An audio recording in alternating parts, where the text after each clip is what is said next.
Hello everybody, and welcome back to another video. Over 4 years ago now, I uploaded a video that really jump-started my channel and still to this day is one of the highest viewed videos I have.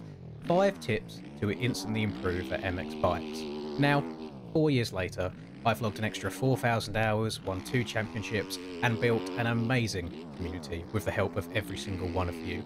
So today we're revisiting that subject, and I'm going to be talking about the most important things you either need to be practicing or just be aware of if you're trying to make it to the top of this game. So let's get into it. Settings, settings, settings. So we'll get the boring one out of the way first, and that's finding a consistency in your settings. Settings are king, however, setups are also very personal. There's always going to be a general direction of what settings tend to work best for the game, but there is also an element of fine-tuning to your own preferences that you just won't achieve by copy and pasting settings from someone that's quick. For example, myself, I've won 1 Moto outdoors this year and also 1 Supercross main event, and I run a direct lean of 80. Chase, who has dominated all of NA outdoors this season, runs a direct lean of 100. And then Cam, who I don't believe has finished off the podium even once this year, runs a direct lean of around 40. So that's 3 people, all that could be considered in the top 1% of this game, all running different settings to each other. A combination of direct lean, gain, and linearity will all affect what input on your left stick does to the bike. So feel free to test, tweak, experiment until you find something that works for you. Finding what bike suits you is also a big factor that I think a lot of people overlook. Don't be lured into this bike is meta conversation. Different bikes suit different people. On a 450, you might find the Yamaha is fast but too stiff in the corners. You might find the KTM a little bit slower but also more agile and slightly better in the road too. I can't tell you what bike you should ride. You need to experiment with that. But one thing is for sure, if you are fast enough, you can make any bike work. There's a reason there's a meta, and that's because most people need all the help they can get to gain those extra tenths of a second, or they just want the easy option of not having to do the testing on different bikes themselves. But results throughout just this past year, in GPs especially, show that if you are good enough, any bike can be put onto the top step of the podium. It doesn't stop there, however. Once you find something you're comfortable with, we can even go a step further. I run the exact same sound mod on every 450 that I ride. Not only because I think it sounds good, which it does, but because I find a consistency in my riding from listening to what the bike is doing and making sure I operate within certain rev ranges and certain conditions. I know with my sound mod, if a bike is bogging, I need to downshift. In the same way, I will upshift 1 or even 2 gears through a bumpy outdoor section or a whip section, depending on how much I can hear the back end tracking. I know if I'm revving too much out of a corner, I won't be getting the optimal amount of drive, I'll just be spinning. And on the flip side, if I'm a gear too high, I know that I'll be bogging a little bit too much and leaving time on the table there. So you really have to learn all of the ins and outs of your game to a meticulous level to be able to jump onto any new track on any given Friday, learn it within 30 minutes, and then hop into qualifying and trying to get into a pro race. This comfortability, or a lack of comfortability I should say, is why I think so many people will run a burner lap in qualifying 1 week that gets them through to the races, and then the next week not be able to replicate that and miss out on a spot entirely. Suspension also comes into the conversation a lot with setups, and in terms of comfortability, the reason I haven't partnered with one specific suspension brand is because I flip-flop from one suspension to another a lot, on a weekly basis even, and on a track-by-track basis. I'll try and search for something that feels good to me. A suspension that feels great to one person could then feel garbage for someone else, and vice versa. It all depends on the player's speed and riding style. So for the suspension aspect of setups, I would highly recommend shopping around or asking around to try different things and just try and find something that you gel with the most. I can't tell you that this brand is the best or that brand is the best and this is what you do in this situation. It all depends on you as a rider. Treat MX bikes like you're driving a Formula 1 car. What I mean by that is, in Formula 1, or any form of road racing for that matter, the fastest way around the track is to carry as much speed around the corners as possible, hit your apexes, and basically turn the minimal amount while still making it around a corner. MX Bikes is no different. It's essentially a reskinned version of Poboso's other game, GP Bikes, so it's no surprise that riding in that manner will achieve good results. Don't fall into the trap of mindlessly following lines that track creators have made for you. Feel free to move about, start wide, entering a corner, open the corner up, cut across at the last second, flow through it, and then drift out wide again on the exit to maximize your speed. The faster you can exit a turn, the more speed you'll have for the next section of track, and continuing that trend will exponentially gain you time throughout the course of a lap. It's much better to go slow in, fast out, than go fast in, blow the corner, and mess up the whole next straight for yourself. I've seen lap times in game where an average speed of just 0.1 miles per hour faster over the course of the lap led to the lap time being an entire second faster. So it just goes to show how such small differences can have a huge impact on your results. And 1 second, whilst it might not sound like loads, it could leapfrog you an extra 10 positions in an aerial qualifying session that could get you through into the motos. At first, you'll have to force yourself to open corners up and practice moving from one side of the track to another in preparation for the next turn, but after a while, it will just become second nature, and you'll end up riding that way all the time. Bounce on it crazy style. I'm sorry to you Eli Tomac fans, but the Jett Lawrence Chase Sexton style of riding is king in this game. Hopping and skipping bumps is far more efficient and reliable than bulldogging your way through them. Anything you can double, do it. Any bumps you can miss, do it. A lot of the time, this will also tie into the previous point of opening up corners and flowing through them. You can miss majority of braking bumps by starting out wide, then cut across at the last second and double the last couple into a corner. Landing on the power and accelerating out after doubling into a turn will just give you so much more momentum for the next section as well. This is a much more effective and reliable way of riding than just praying your suspension can tank the bumps and that the back end of the bike will be settled by the time you want to lean over and start turning. It's just the way to go, not only from a speed perspective, but also from a consistency perspective as well. The real GOAT, Stefan Everts. The correct rider positioning in corners has changed over the years many times as the game's been updated and physics have been updated as well. Back in beta 16, when I first started playing this game, the meta was to sit down, lean back, and also counter lean in every single corner. These days, it is the complete opposite. 90% of the time now, you don't even need a sit down button. Standing up and leaning forwards is the king for multiple reasons, and I'll tell you why. Standing up not only does a better job of absorbing any bumps in a turn, which also leads to increased stability, it also gives you more clearance. What I mean by that is you're less likely to grab a handlebar on the ground or hit the rut next to you, which will then have your bike viciously stand itself upright mid-turn. When sitting in turns, if the rut has any sort of bump or a hook in it, so if it's not a perfectly smooth rut, every time you hit these, your suspension will compress, and then as it rebounds, the bike will want to stand itself upright and go straight, essentially spitting you out of the rut completely. Leaning forwards not only increases traction to the rear wheel for some strange reason, you have to trust me on that, it puts extra weight on the front as well, keeping the wheel on the ground so it doesn't pop out of the rut, but also forcing the wheel in a straight line. There's been many front end tucks that I've survived simply because I'm leaning forwards, and that weight has corrected the wheel to go in a straight line again after knifing for a brief second.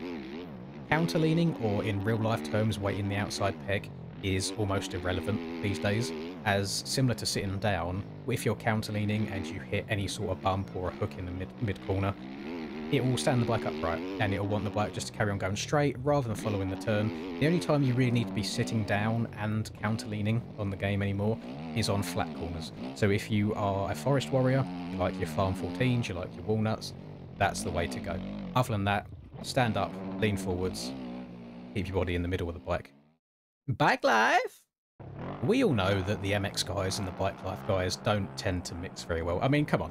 The tyres have knobbies on them for a reason. They're made for dirt. But riding that back wheel will help you on the track.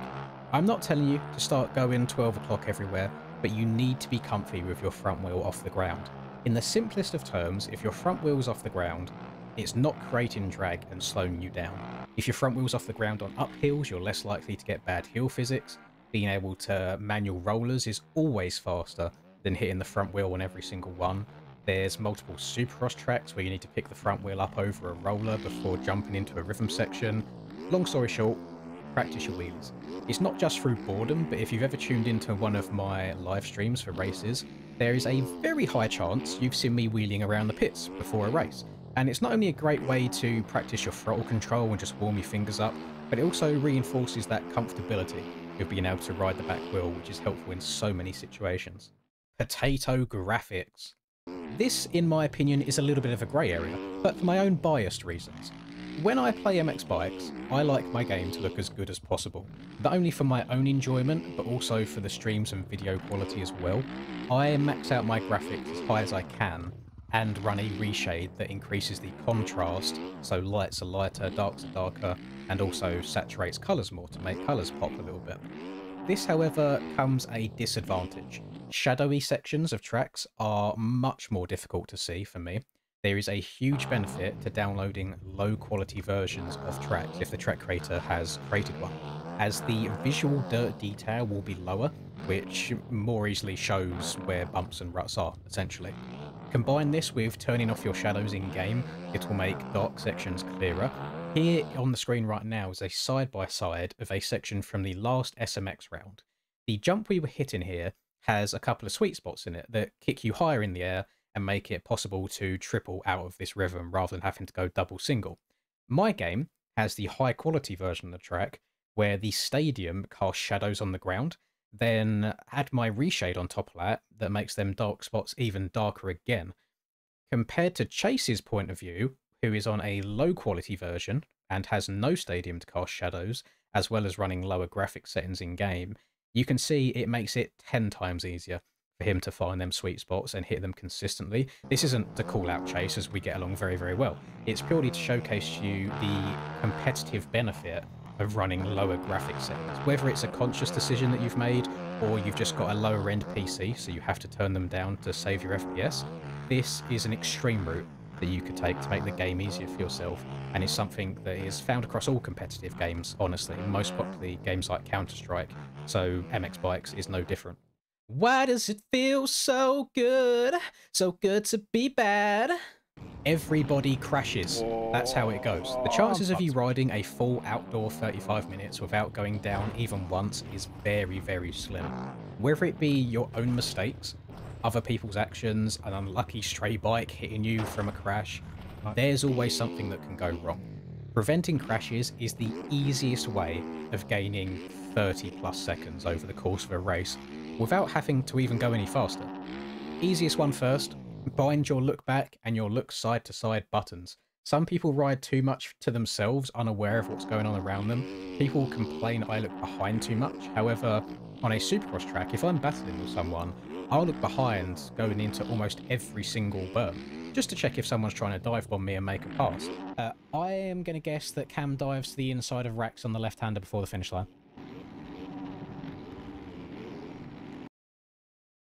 Cinema.